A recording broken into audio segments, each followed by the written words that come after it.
સુરેન્દ્રનગર જિલ્લાના Sayla quarry association દ્વારા પડતર પ્રશ્નોનો ઉકેલ ન આવતા છેલ્લા 14 દિવસથી હડતાલ પર છે। સરકાર દ્વારા કોઈ હકારાત્મક ઉકેલ ન આવતા સાયલા ખાતે રાજ્યભરના ક્વોરી એસોસિએશનના હોદ્દેદારોની બેઠક મળી, જેમાં સર્વાનુમતે આગામી દિવસોમાં અંગે સરકાર સમક્ષ રજૂઆત કરવાની અને તેમ છતાં કોઈ ઉકેલ ન આવે તો રાજ્યવ્યાપી હડતાલ પર જવાની ચીમકી ઉચ્ચારાઈ। સાયલા તાલુકામાં મોટા પ્રમાણમાં ક્વોરી ઉદ્યોગ આવેલ છે, જેમાં અંદાજે 150થી વધુ ક્વોરી તેમજ 70થી વધુ પથ્થરની ખાણ છે અને સાયલા તાલુકામાંથી સમગ્ર રાજ્યમાં ક્વોરી પૂરી પડાય છે। પરંતુ ક્વોરી ઉદ્યોગના પડતર પ્રશ્નો જેમ કે છેલ્લા 12 વર્ષથી નવી લીઝની મંજૂરી, ખનિજ વિભાગ સિવાય અન્ય વિભાગોની કનડગત, ઈસી સર્ટિફિકેટ બ્લોકની મંજૂરી, લીઝ માપણી સહિતના પ્રશ્નો અંગે અનેક રજૂઆત છે, છતાં કોઈ ઉકેલ નથી આવ્યો।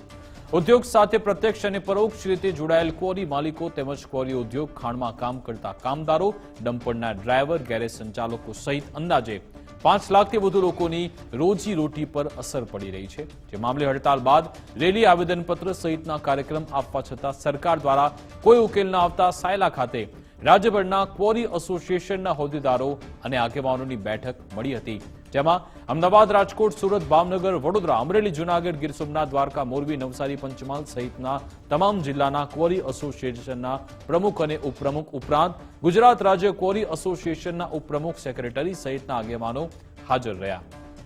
આ તકે ઉપસ્થિત હોદ્દેદારો દ્વારા ક્વોરી એસોસિએશનના પડતર પ્રશ્નો અંગે સરકાર તેમજ મુખ્યમંત્રી સમક્ષ રજૂઆત કરવા સર્વાનુમતે નિર્ણય લેવાયો છે।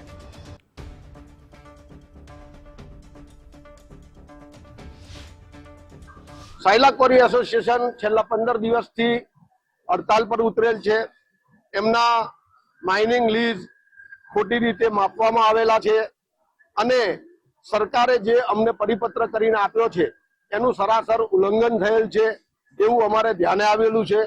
એ બાબતે અમે સૌએ ભેગા મળી એવું નક્કી કર્યું છે કે સરકારશ્રીમાં આવતા 15 દિવસ અમે સતત રજૂઆત કરીશું। રોજ જવાનું થાય તો રોજ જઈશું એની માટે અને આ પ્રશ્નોનું નિરાકરણ લાવવા પ્રયત્ન કરીશું અને ના છૂટકે જો એમના પ્રશ્નોનું નિરાકરણ નહીં આવે તો અમે સમગ્ર ગુજરાત સાયલા ક્વોરી એસોસિએશનને ટેકો આપીશું અને એમની સાથે બંધમાં જોડાઈશું।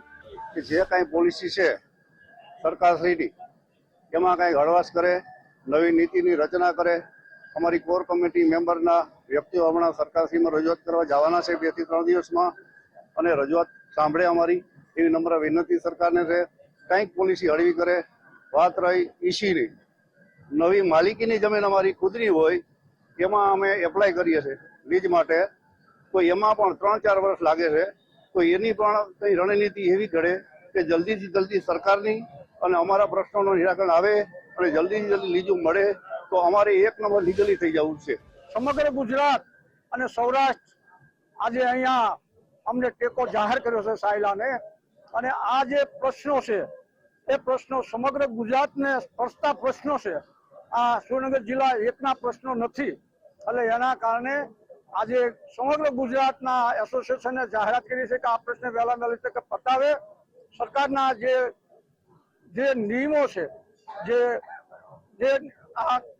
ખાણ ખનીજના જે નિયમો છે એને સરળ બનાવે અને જે 2022 અને 24માં જે સરકારશ્રીએ ખાતરી આપી છે અમને આ એસોસિએશનને, ગુજરાતને, એ અમારા એ ખાતરી આપેલા જે ખાતરી આપી છે એ ખાતરીનું સરકાર પાલન કરે।